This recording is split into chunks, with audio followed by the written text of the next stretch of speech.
Hi, good afternoon. Thanks so much for joining us. I see our number of participants is staying a little steady right now, so I'll take that as our indication that everyone's here and joining us who plan to be here for our event today. So first, I would like to say good afternoon to everyone and welcome to our event today. The Air Force Lifecycle Management Center, in collaboration with the Air Force Civilian Service, is pleased to host today's Air Force Lifecycle Management Center IT live Ask Me Anything with our program experts.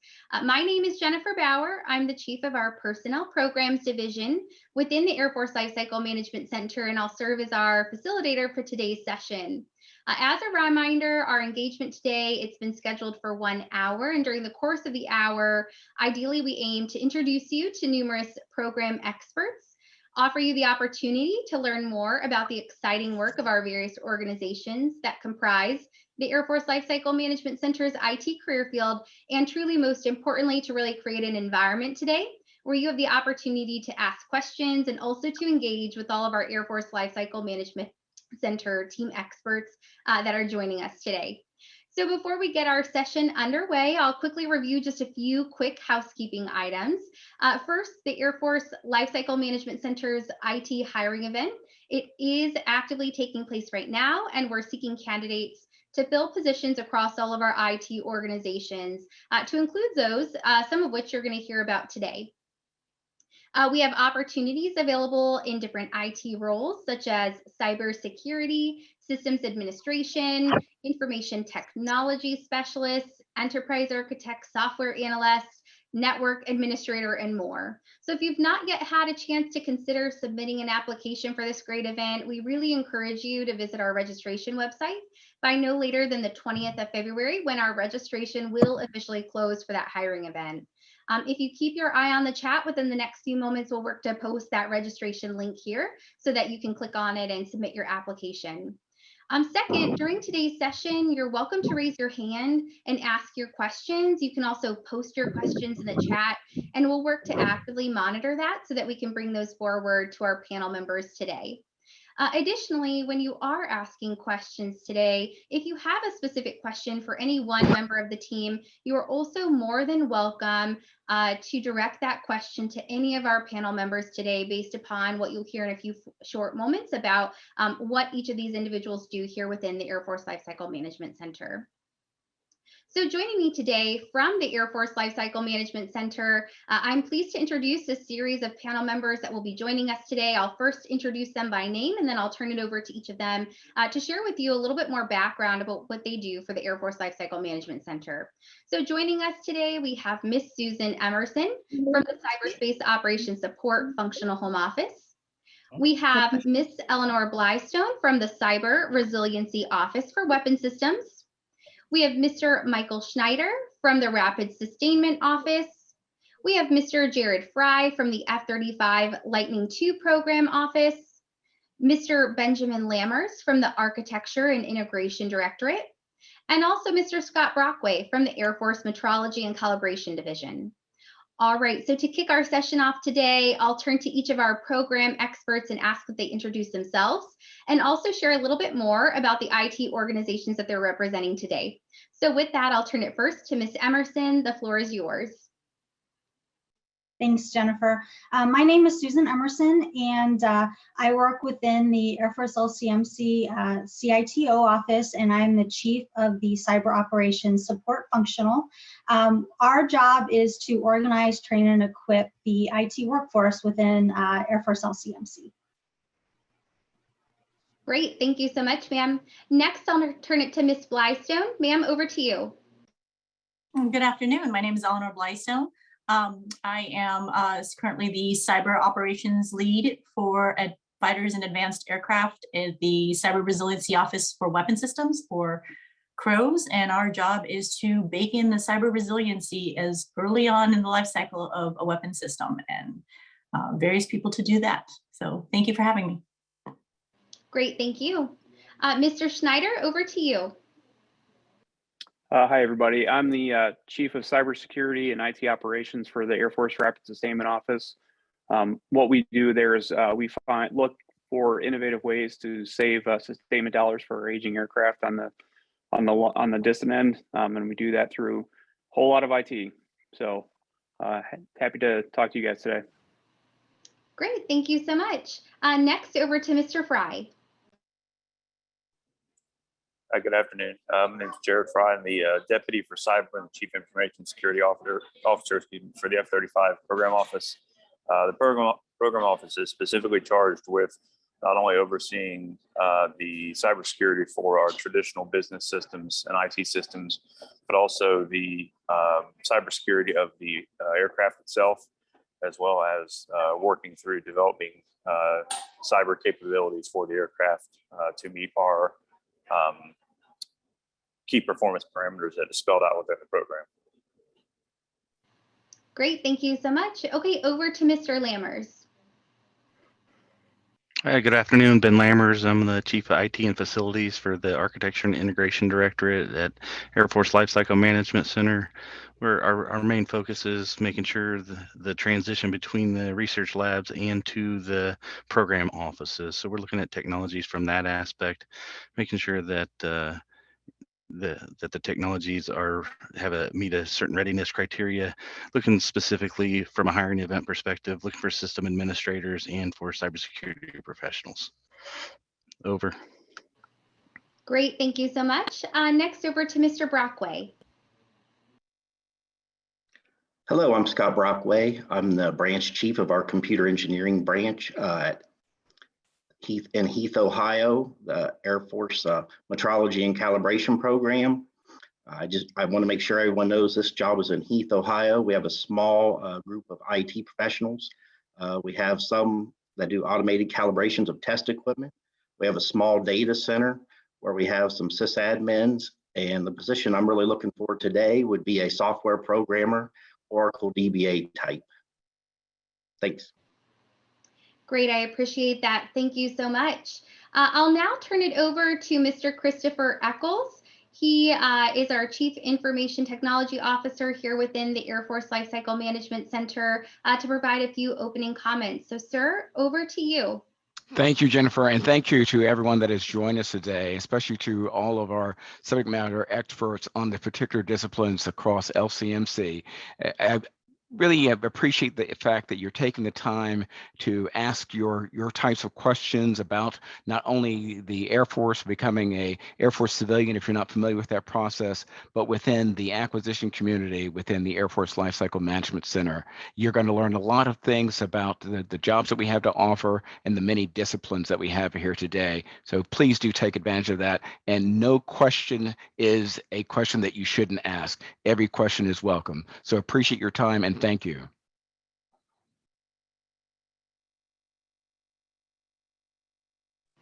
All right, thank you so much. I appreciate that.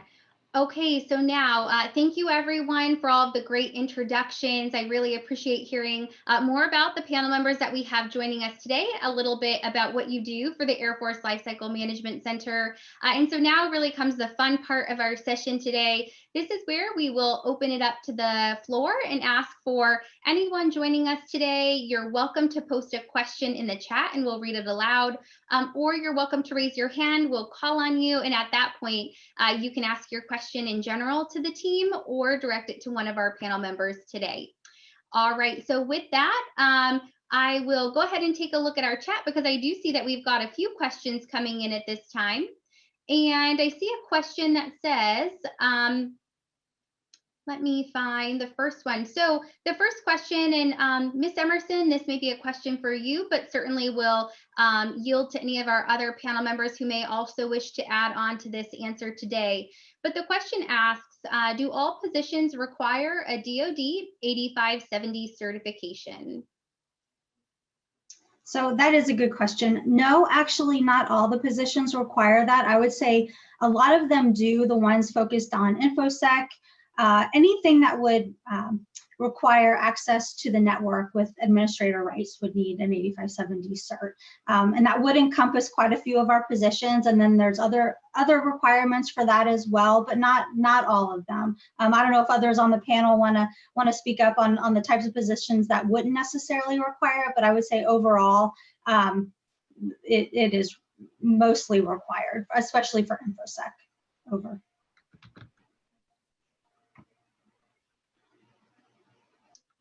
Go ahead, Mr. Schneider, over to you. Yeah, I would just like to, I fully concur with Ms. Emerson. I just want to add that, you know, not having a certification isn't a barrier for entry into a cyber related position. Per DoD policy, you have to, in Air Force policy, you have up to 6 months to obtain it. So if you think that's a limiting factor for you coming in, that it's not. If you have the experience, you should be able to get it once you're on board. So don't let that hold you back from applying for a position. Good point. Thanks, Mike. Absolutely agree with Mike and with Susan as well. That is true. If you think you can qualify for it, they do give you a chance to fulfill that requirement. So.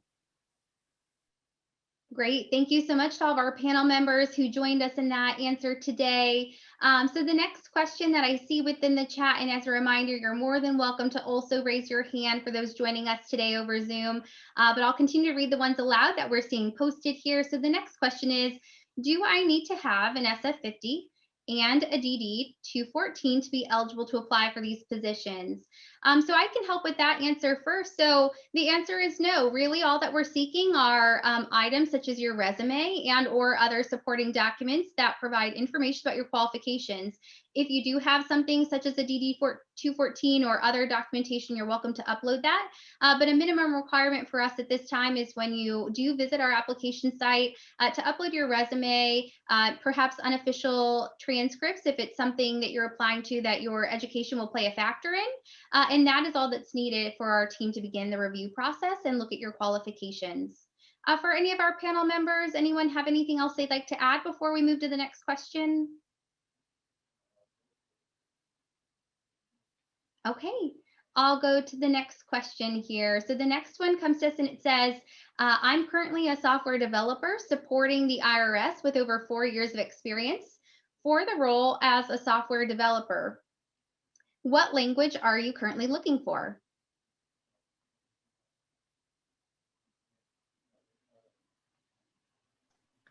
I can jump in. For my group, we use Microsoft Visual Studio using VB.NET and C# for our web applications.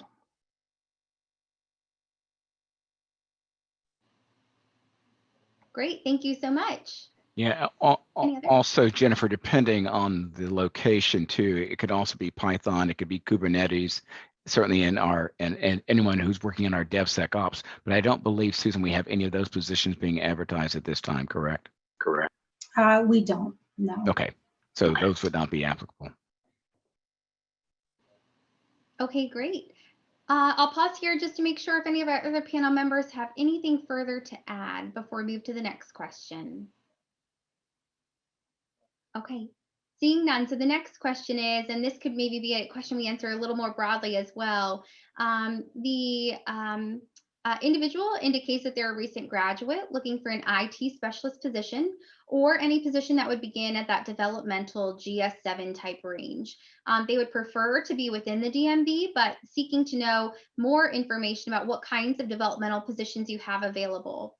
Before we get started answering that question, I'll also mention, of course, within the Air Force Lifecycle Management Center, we hire at a variety of different skill levels from entry level, journeyman, and also senior levels. And so we may or may not have developmental positions available at any given time, but it shouldn't keep you from maybe considering submitting that application because certainly we will continue to utilize those resumes that are coming through as part of this event. Same goes with the location of positions. AFLCMC as a whole is located at over 70 different locations across the globe. So while maybe today there's not a given opportunity in the area that perhaps you reside today, it doesn't mean that perhaps in the future there might not be another opportunity. So I'll pause there and I'll see if any of our panel members have anything to add with regard to seeking candidates that are developmental and or addressing opportunities that may be available within the DMV. So I can answer this question. My office also oversees the comm and info intern program that is managed out of the Air Force Personnel Center.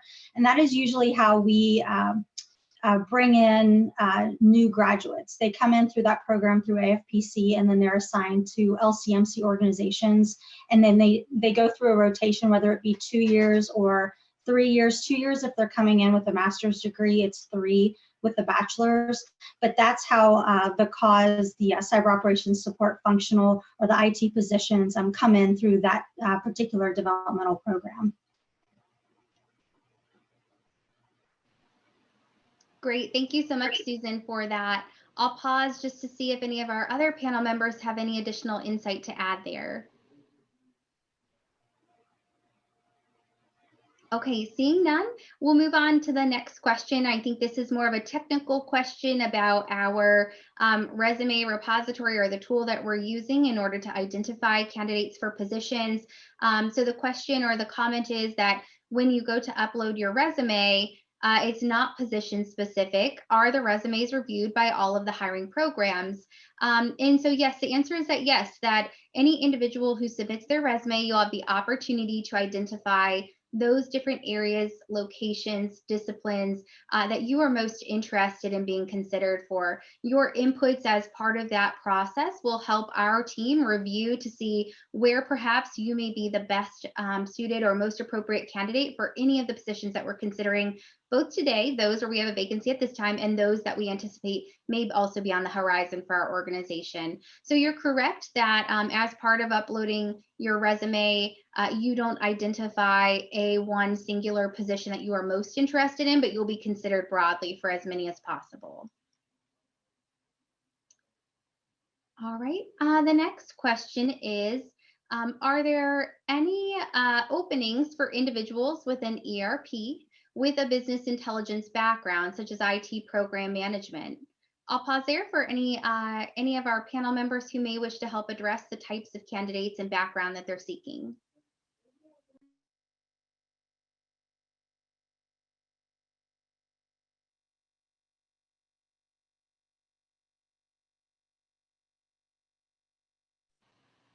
So in general, I guess phrased another way, what types of educational backgrounds would you say within your program are most ideal? For the 2210 series, is there any one particular educational requirement that you're looking for in your candidates, or are you looking for a broad brush of all different types of background and experience to come into your positions? I'm not sure if that helps, or if anyone would like to weigh in on any types of educational backgrounds they ideally are seeking, or if they're open to all. Mr. Schneider, I see that you've come off mute. Yeah, hi. So generally speaking, I mean, for cyber positions, it's not a barrier for entry to not have a degree or a very specific degree. I know when I look for positions, I would like to see something in, computer information systems, computer science, something along those lines, because that typically gives you a very solid foundation to go off of when entering a position with us at LCMC.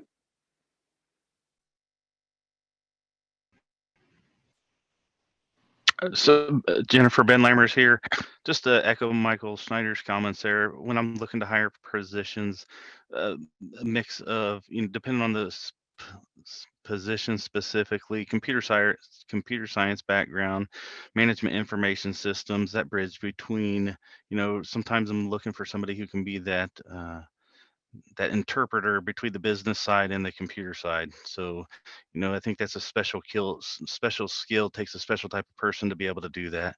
So those are some of the backgrounds that I'm looking for from a system administrator perspective, as well as information systems security officer, information systems security manager, as I'm trying to fill those cybersecurity type positions. Over.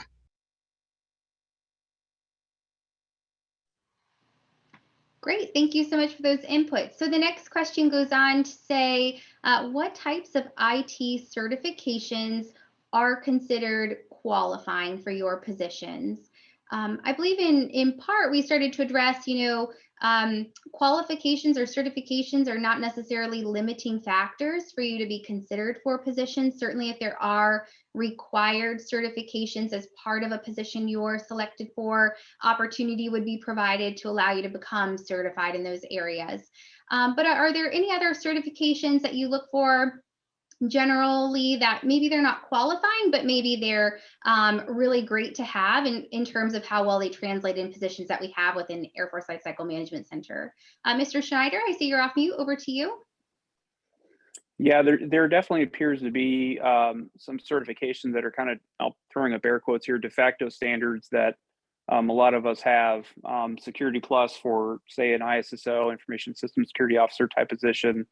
That's pretty much, the standard, but there are other options out there as well. Typically, they're referred to as cybersecurity baseline certifications. So if you go out to cyber.mil, I believe you can find out which ones are required given the type of role that you would have. Yeah.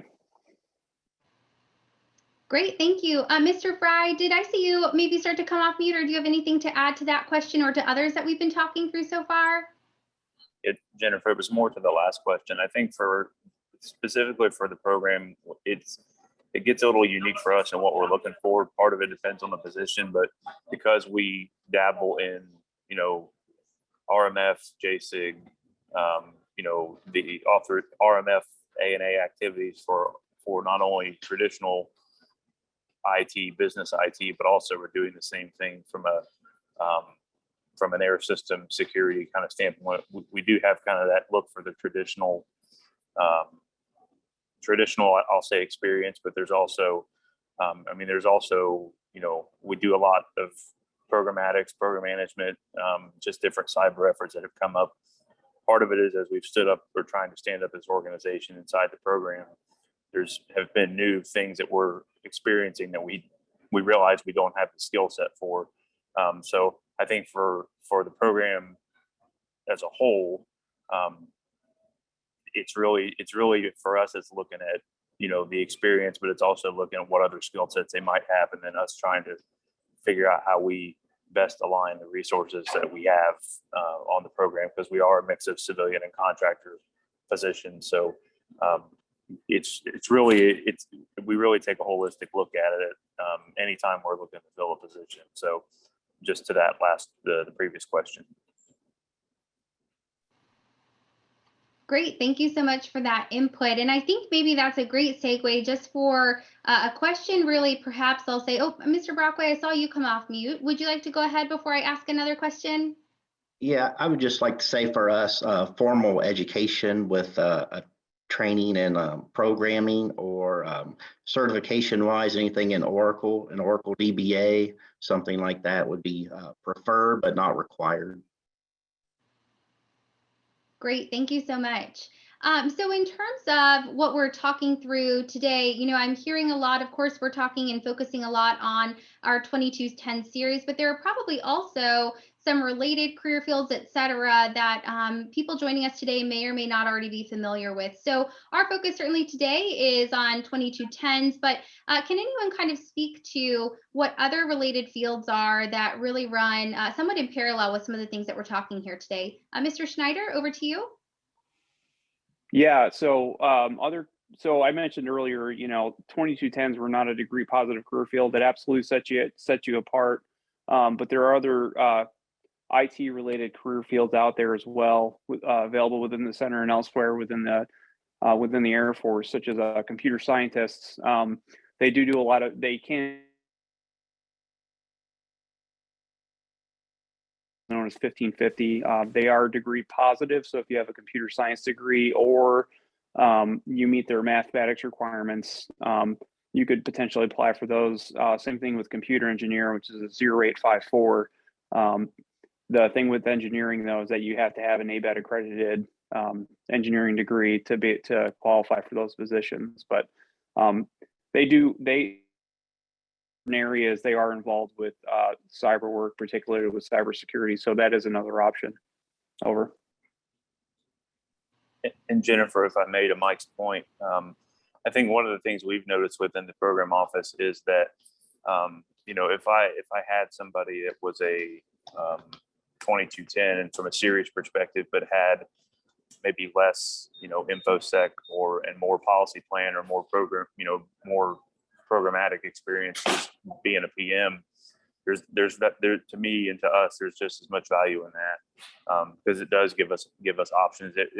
The opposite of that would be if somebody was had a heavy PM background as an 1101, for instance, but also had managed, say, some cyber projects, cyber programs. Again, just equally as important for at least for what we're trying to do in the program. So, again, I guess I would say that, don't, for the group, don't let it feel like it, if you're not a 2210 and you don't fit to Mike's point, if you don't fit that mold of a 2210, don't let that be a discouraging factor. Great, thank you for that great input. Ms. Blystone? Yes, hi. So right now for the CROWS, for the Cyber Resiliency Office for Weapon Systems where I work, we're going to grow our folks to apparently about 850. So there's going to be a lot of different positions. People that I work with right now are information protection, engineers, computer science. I'm a 2210. My background is management computer information systems with an accounting degree and an MBA. So I'm the gambit. But again, I agree with Jared and Michael. If you feel like you have the skills and the aptitude, that's the biggest thing for us.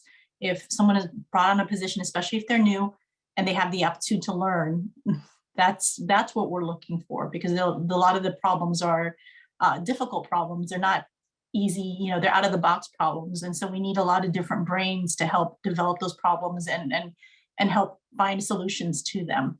So, don't feel like you don't fit into a specific mold. Guess what? You might fit into ours, because we need people who can think differently in order to solve some of these wicked issues that we're dealing with. So, over. Great, thank you so much, ma'am.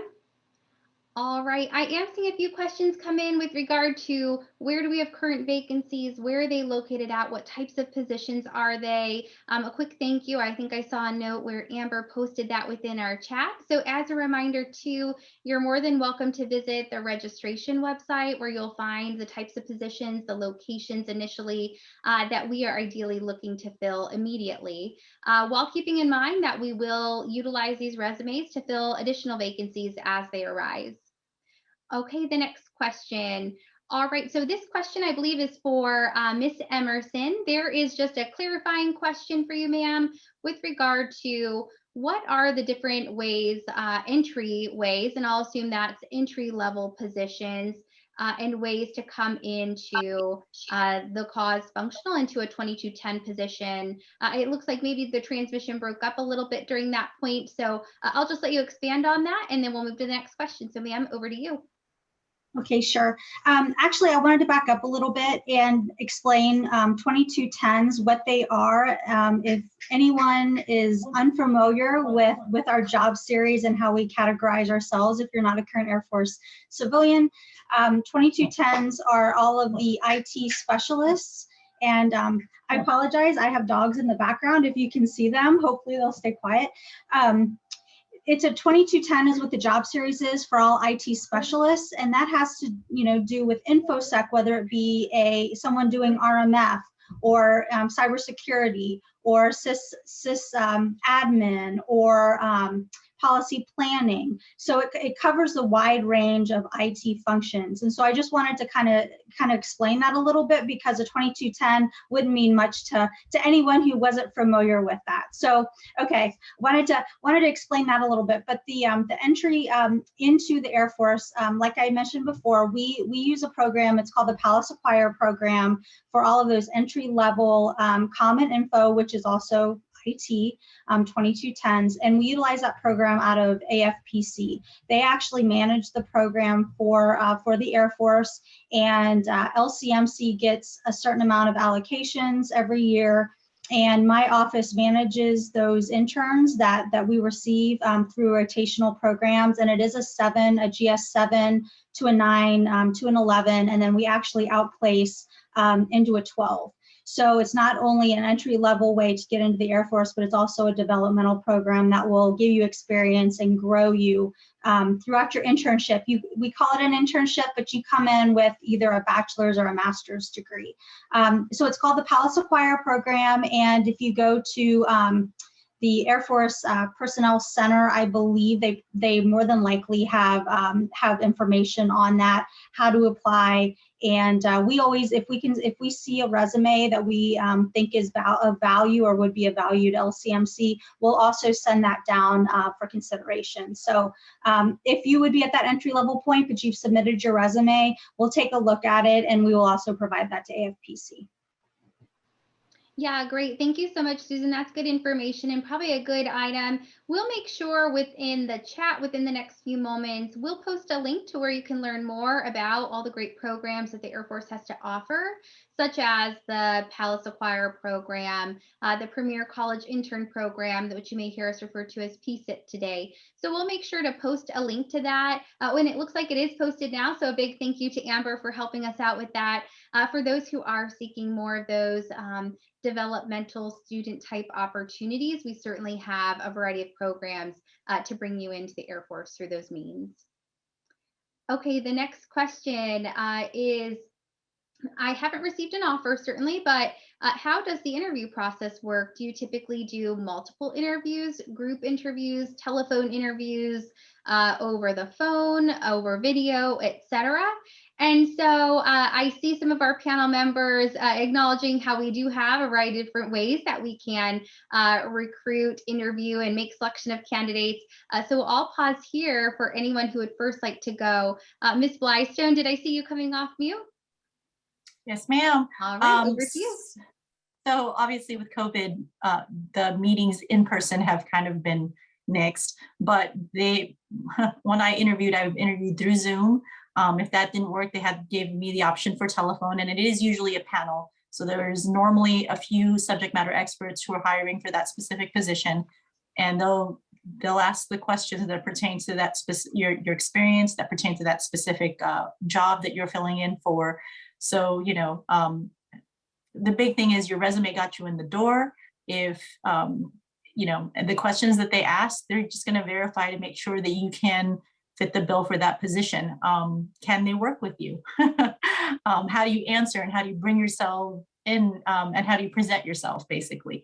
So a lot of practice comes with that interview process, especially before I retired. I did a lot of practicing with folks that were already retired, a lot of folks that have been interviewing, but it's definitely going to be multiple people, telephone, Zoom, whatever you have available. I did it in my car and I got the job, so over. Mr. Schneider, over to you. Yeah, so I apologize. Eleanor's audio cut out just a tiny bit, but I did want to piggyback on something she said. I've always said that, you know, that your resume gets you the interview gets you the job, right? And if you've ever done anything with the military at all, you know that there's a whole lot of alphabet soup out there. Acronyms are everywhere. So I know I've been on numerous panels myself, and every time we grade, you know, the standing rule is fair and equitable. You have to be fair and equitable with everybody. So if you get to an interview, make sure that you go into detail with answering your questions in the panel. Typically, you're not going to hear a lot of those open-ended, you know, where you see yourself in 5 years kind of thing, you know, but they want to know, like, can you do the job? I know I want to know, can you do the job? And just make sure that you're very clear and you really articulate your answers, and make sure that there's a common understanding, because at least in my experience, the panel should favor you a little bit more if you give in-depth answers. Over. So I completely agree with that. I sit on panels almost weekly, and I agree with the in-depth answers, going through your experiences and making sure that you answer every part of the question. That is really, really important to do, because we'll go back and go through the question and the answer you gave. And if you haven't answered all of it, even though one part was really in-depth, it wouldn't be a complete answer. So just ensure that you answer everything. A lot of times the questions have multiple questions within them, so just look out for that. Yeah, that's great input. And so that does lead into the next question, I think also. It's really a general question from one of our members joining us on the line today. The question is, if you could give any advice to any candidate that's seeking employment here within the Air Force Lifecycle Management Center, what would be that advice that you would give them? Specifically, the question says, what advice would you give to someone to help a potential candidate grow and become, I would go on to say, that ideal candidate for one of the positions that you're currently seeking a candidate for?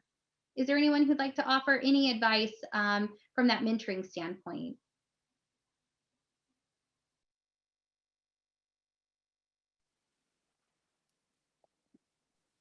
Yep, Mr. Schneider, over to you. And I'll also respond. Thank you.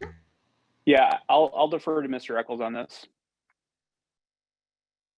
No, that's quite all right, Michael. So in terms of mentoring, each of us mentor each other. I'd say that from that aspect of it. But it's certainly something that you should not hesitate. If there's something that you need some assistance with, either in learning more about your job, certainly reach out to do that. A mentor, in the realistic sense, is not necessarily someone that is going to get you to the next job, but they can offer you advice, and someone that you can seek counsel with about things you may not have a good understanding about or for. And that's really the whole purpose of the mentoring program, which we do have. Once you come on board, you can certainly sign up for that. But but certainly, even amongst your peers, they can also serve as mentors in different aspects as well. It's not always someone that's above you. But go ahead, Mike, with your thoughts. Over. Yeah, sir, I concur completely. Mentors can be, below, peer level, above. I would also say too, we want to start talking about growth opportunities, is to consider not just, sticking within your particular skill set, but also understanding like what else is out there. I know someone else alluded to it earlier. As far as 2210s go, I mean, it's a very broad career field because we do everything. If you want to, in industry terms, if you want to relate it to industry, if you think about the IT service management model and the different roles that you can play in that, or the ITIL framework, IT infrastructure library, there's all kinds of things that you can do, and there are a lot of opportunities out there. So working with a mentor, especially somebody who's been in the in Life Cycle Management Center or with the Air Force, generally have a pretty good understanding of where the needs are now and where they could go in the future, and that typically will give you an opportunity to then prepare for that down the line, such as, maybe getting a different certification, or if you want to, help determining, like maybe if you want to get an advanced degree, like a master's degree, to help. I know it helped me out to get to the level I'm at today, but it could help you out as well. Over. Great, thank you so much. Those are great responses. All right, so the next question. The question is with regard to an accelerated growth path. So any of these positions, and this can be a question for anyone, but if we were to hire developmental candidates, can anyone speak to what does that developmental path look like, and how do they progress, let's say on an annual basis, in terms of that grade level? So moving through a targeted position, if they come in as a developmental candidate, what does that look like if candidates were to be selected for those lower level developmental positions?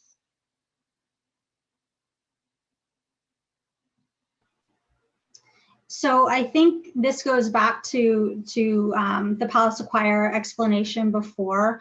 When we bring somebody in, if they have a bachelor's, they'll come into the program as a 7, and then if it's a master's, they'll come in as a 9, and the program will only be 2 years for them versus 3. And that's usually the developmental programs that we have. Usually by the time you get to the 12, there aren't that many, developmental positions that go 12 target 13s. I don't know if anyone else on the panel has seen that. Very rarely, if ever, have I. It's usually 11 target 12. But once you get to that 13 level, it's pretty much a standalone position. There isn't going to be a target after you reach that. It's just another promotion if you want to continue on that career path. Over. Great. Ms. Blystone, I see that you came off mute. Over to you. Yes, ma'am. So right now we're in that position. We have someone who came in as a GS11, and she has shown potential growth and aptitude basically for what we do.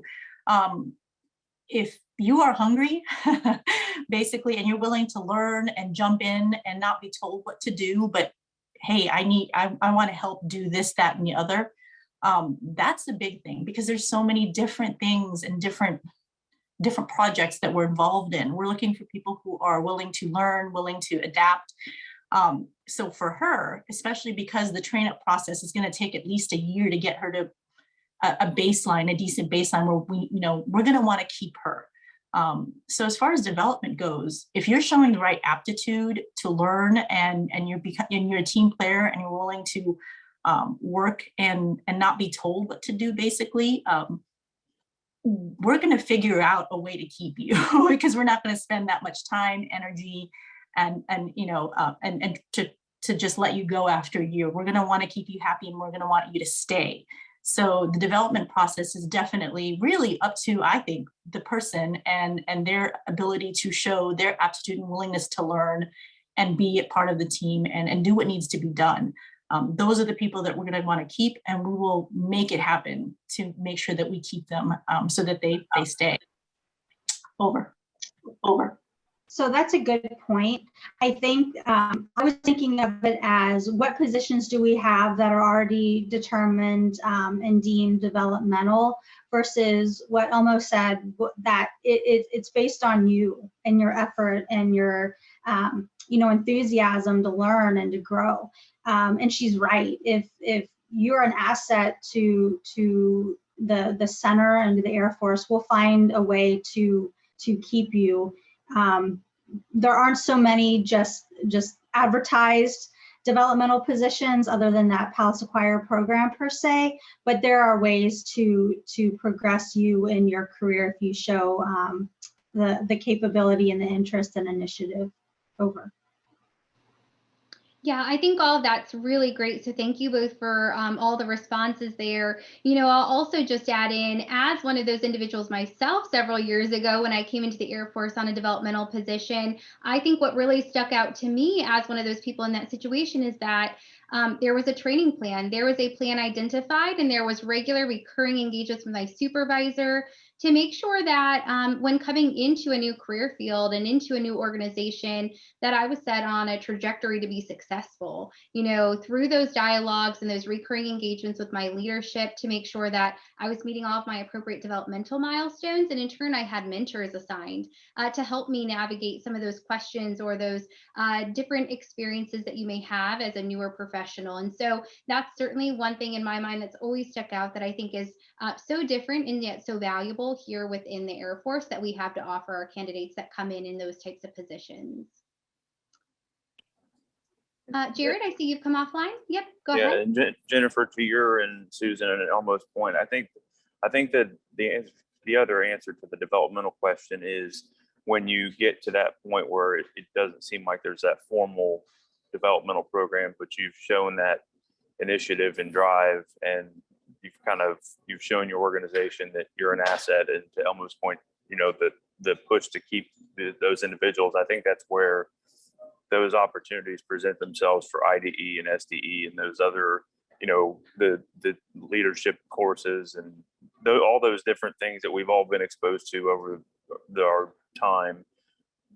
Those are where the opportunities come in for development. So it's less of a formal development program and more about having your organization and your leadership help advocate for you that this is that developmental path, or these are the courses that they feel that you should you need to be working on, and kind of in an order of succession. So yeah, that's great. Thank you so much. And I see Mr. Schneider, you've come off mute. Go ahead. Yeah, so sorry, lost audio there for a quick second again. No, I just kind of want to piggyback on what everyone just said.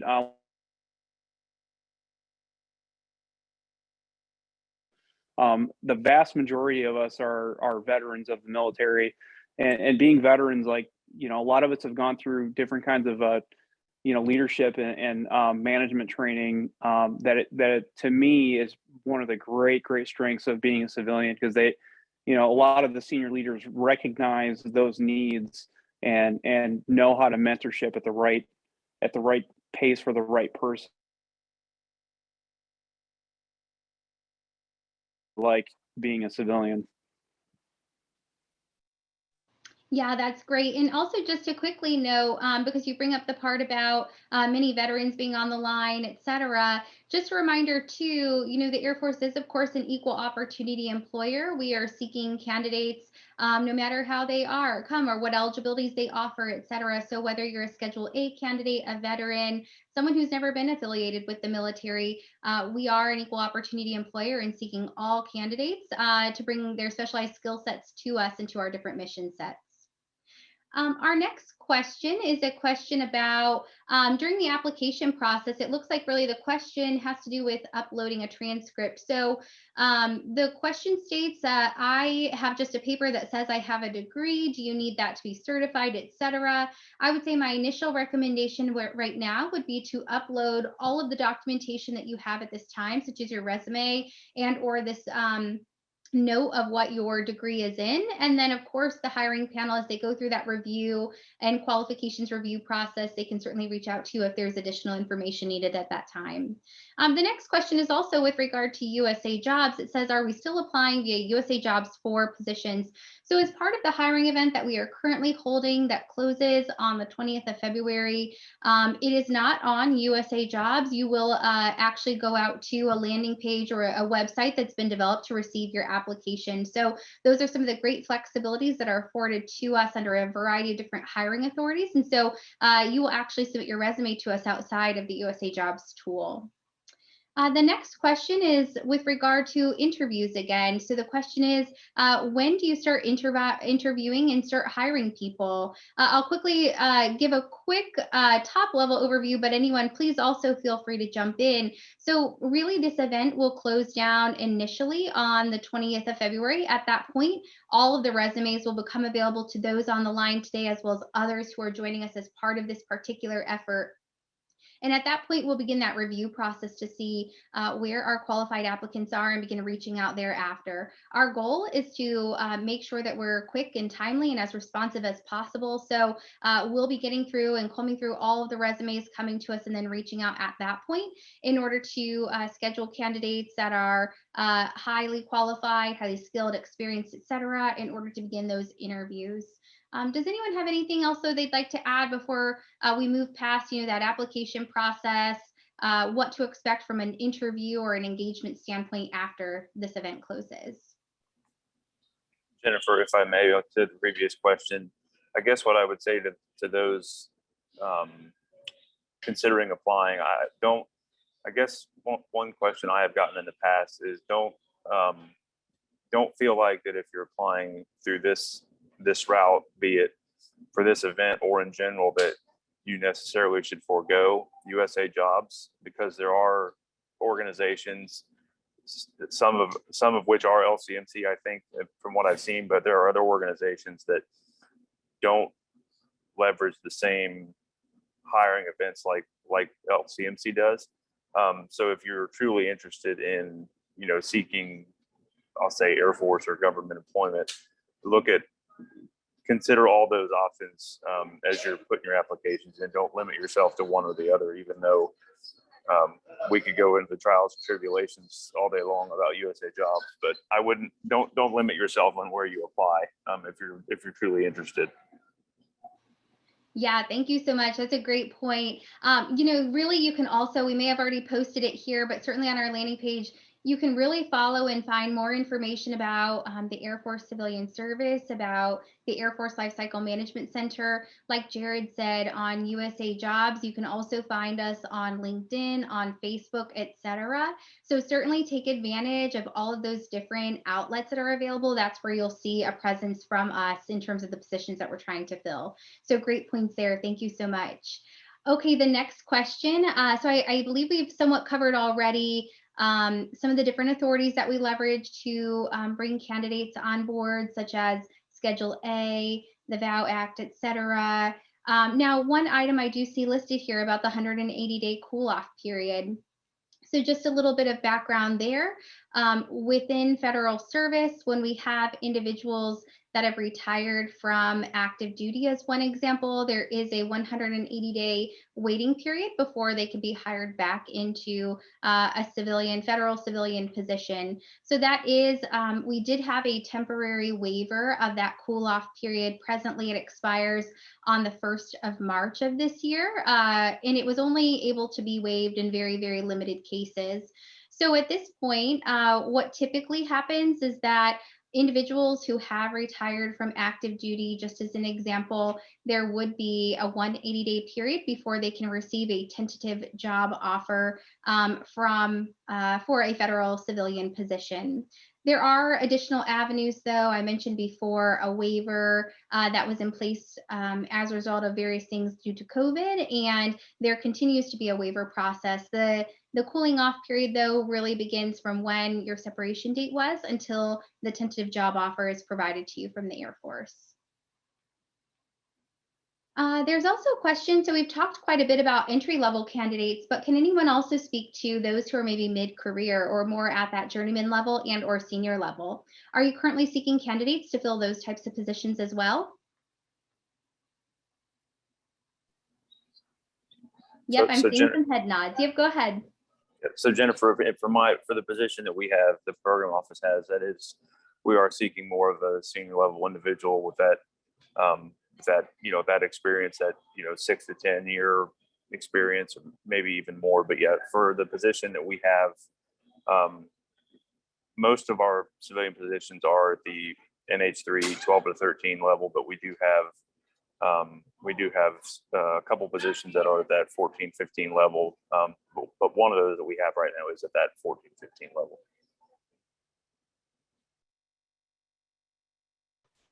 Yeah, Jennifer, I actually am looking at all the positions, and I would say they're all either at that journeyman level or senior level. Yeah, great. Thank you so much for taking a look at that. Perfect. All right, there is a great question here. So can you talk a little bit more about, in your organization, are you looking for individuals that are independent workers, or are you looking for those who can work as team players? I'll read it just to make sure we've got the essence of the question right. It says, do you like people who can work independently as a team player, or one that can work independently and as a team player? Is there anyone who'd like to start that question? I see Ms. Blystone, you've come off mute. Go ahead, ma'am. Yes, and yes, and yes. So specifically for my team, we definitely like the independence, someone who can pick up and take a project and just run with it. But projects also need a few brains for it to work. So someone who can work well with others, basically, and leverage that teamwork aspect. If you can do one or the other or both, that would definitely be very helpful. But it takes all kinds, especially for an organization like ours. So don't feel like you have to be one or the other, but if you're both, great. More power to you and to us, basically. Over. Yeah, no, thank you. That's great. Let me just see if we have anyone else who'd like to come off mute to answer that question. And if not, we'll move to the next one. Jennifer, I would say to Elmo's point, absolutely. I think there's another dynamic for the program that we have to keep in mind, and that's the ability for the individuals that we have to be able to work with our foreign partners, which obviously adds another dynamic and cultural, uniqueness that has to be taken into consideration when we're engaging with those folks. So absolutely to what Elmo said, but just throwing that out there for our particular organization, we do have the partner and FMS customer piece that we have to keep in mind also.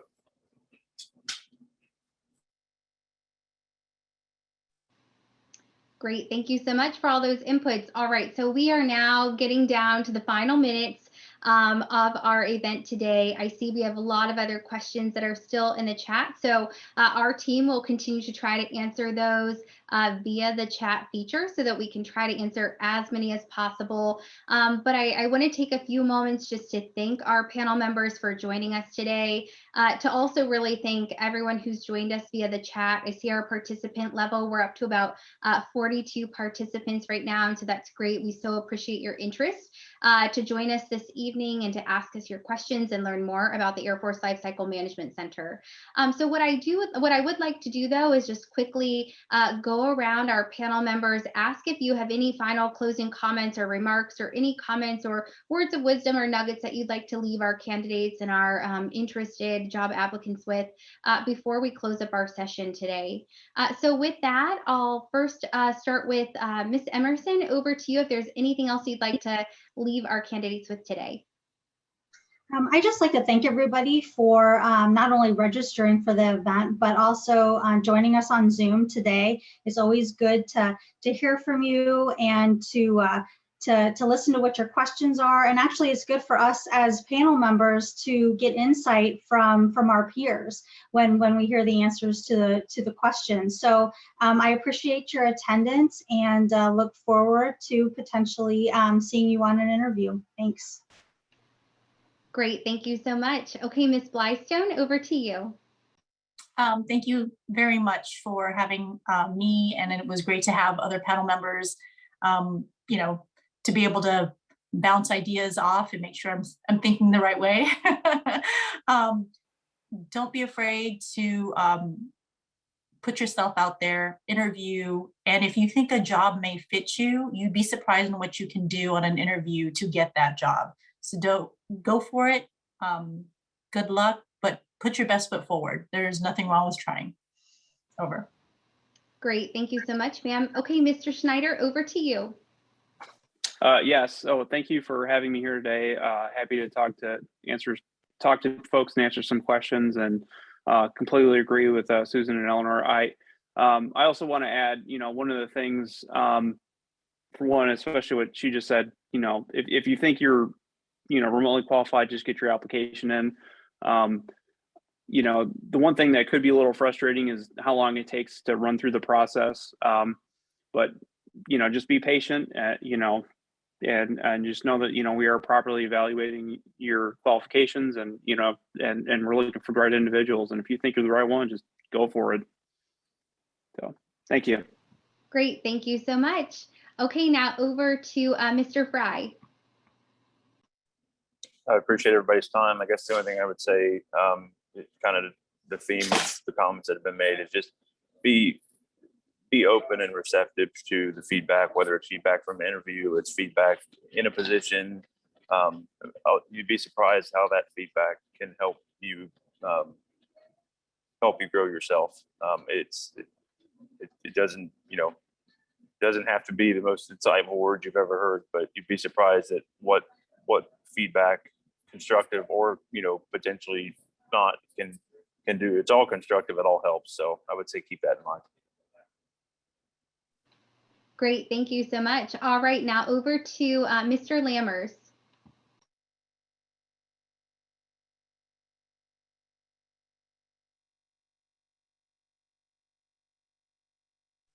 All right, we may be having some audio issues there. So now over to Mr. Brockway. Yeah, thanks everyone. This is really a great opportunity for you out there to streamline process, to really get your foot in the door with the Air Force. And if you do get to that interview panel, I would just recommend that you focus on your experience, do some deep dive, because some good experience is typically what separates those last few candidates. Thank you. All right, great. Now I'll turn it over to Mr. Eccles for some closing comments. So sir, over to you. Absolutely, and just to echo everyone else from the panel, thank you again for the participants for asking your questions. If you have others, please do so as well. And as you start preparing your resumes, I want to foot stomp even what Scott Brockway said. We don't necessarily need a regurgitation of what you did, but talk about your experience and what the impacts of that was to the organization that you were part of, or something that you actually did. And that helps us to delineate who the candidates are that we were actually going to be interviewing. And then also take the time, and if we haven't posted the information, Amber, I ask you to post the URL to the public site that talks about LCMC as a whole, so folks get a good site picture of what the organization is. So we have some of that for public facing information that's out there, but certainly do your best.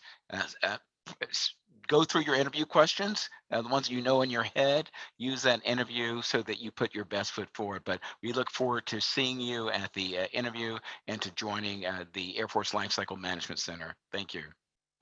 Great. Thank you, sir. So thank you again to all of our panel members for joining us today. Thank you to our candidates who've joined us and asked some really great questions. I see lots of good dialogue still taking place within the chat today. As you'll see there, the link has now been posted so you can learn more about what the Air Force Lifecycle Management Center does for the United States Air Force. We're so happy you've joined us today. We will plan to post a recording of today's session likely on the landing page within the next several days so that you can take a look back at all of the great dialogue that's happened today. So with that, thank you to everyone. We wish you all a happy Air Force Day. So thank you. Thank you, Jennifer.